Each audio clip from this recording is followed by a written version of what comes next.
আলাইকুম। আজকে আমি একটি গল্প বলবো।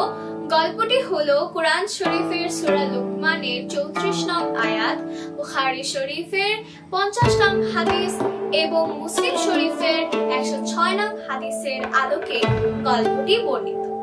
চলুন তাহলে আজকে গল্পটি শুনি। মহানবী হযরত মুহাম্মদ সাল্লাল্লাহু আলাইহি ওয়াসাল্লাম একদিন তার সাহাবীদেরকে নিয়ে বসেছিলেন। তিনি বিভিন্ন ধর্মীয় কথাবার্তা বলছিলেন। একসময় এক আগন্তুক বাইরে থেকে আসলেন এবং মহানবী সাল্লাল্লাহু আলাইহি ওয়াসাল্লামকে বিভিন্ন প্রশ্ন জিজ্ঞাসা করলেন।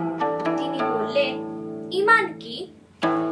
মহানবী সাল্লাল্লাহু আলাইহি ওয়াসাল্লাম তখন বললেন, ঈমান হলো আল্লাহ তাআলার প্রতি বিশ্বাস রাখা, তার ফেরেশতাগণদের প্রতি বিশ্বাস রাখা, কিতাবসমূহের প্রতি বিশ্বাস রাখা, নবী রাসূলগণের প্রতি বিশ্বাস রাখা, মৃত্যুর পরবর্তী জীবনের প্রতি বিশ্বাস রাখা। তখন সেই আগন্তুক আবার বললেন যে ইসলাম কি? তখন মহানবী সাল্লাল্লাহু আলাইহি ওয়াসাল্লাম বললেন যে ইসলাম হলো একটি ধর্ম যা আল্লাহর প্রতি বিশ্বাস রাখা, আল্লাহর ইবাদত করা, নামাজ পড়া, যাকাত আদায় করা, রমজান মাসে রোজা রাখা।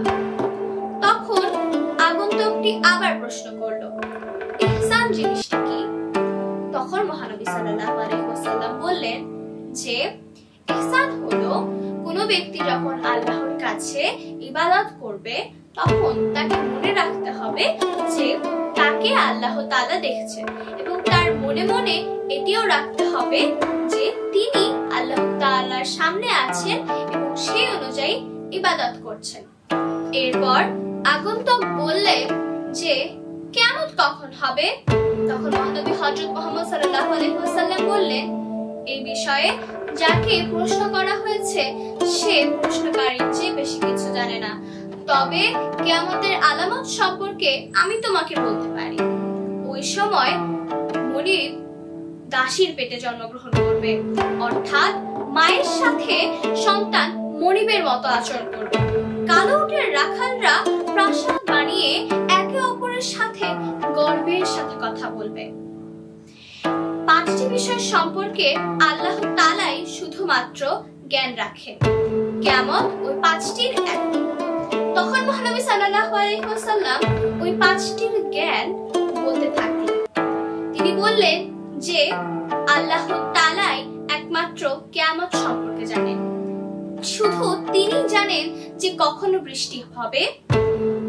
এরপর তিনি বললেন আল্লাহ তাআলাই একমাত্র জানেন যে মায়ের পেটে সন্তান ছেলে নাকি মেয়ে। একমাত্র আল্লাহই জানেন যে কোন বান্দা পরের দিন কি রোজগার করবে, কি খাবে, একমাত্র আল্লাহ তাআলাই জানেন। আল্লাহ তাআলা এও জানেন যে কোন ব্যক্তির কোথায় মৃত্যু হবে সে সম্পর্কে আল্লাহ তাআলাই ভালো জ্ঞান রাখেন। আলোচনা শেষ করে আগন্তুকটি বেরিয়ে গেল।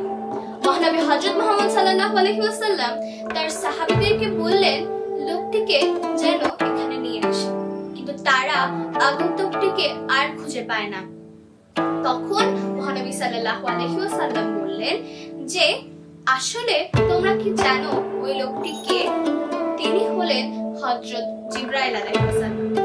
আসলে মহানবী সাল্লাল্লাহু আলাইহি ওয়াসাল্লামের সময়কালে জিবরাইল আলাইহিস সালাম মাঝে মধ্যে তাদের কাছে যেতেন এবং বিভিন্ন জিনিস নিয়ে কথা বলতেন এবং সাহাবীদেরকে বিভিন্ন শিক্ষা দিতেন।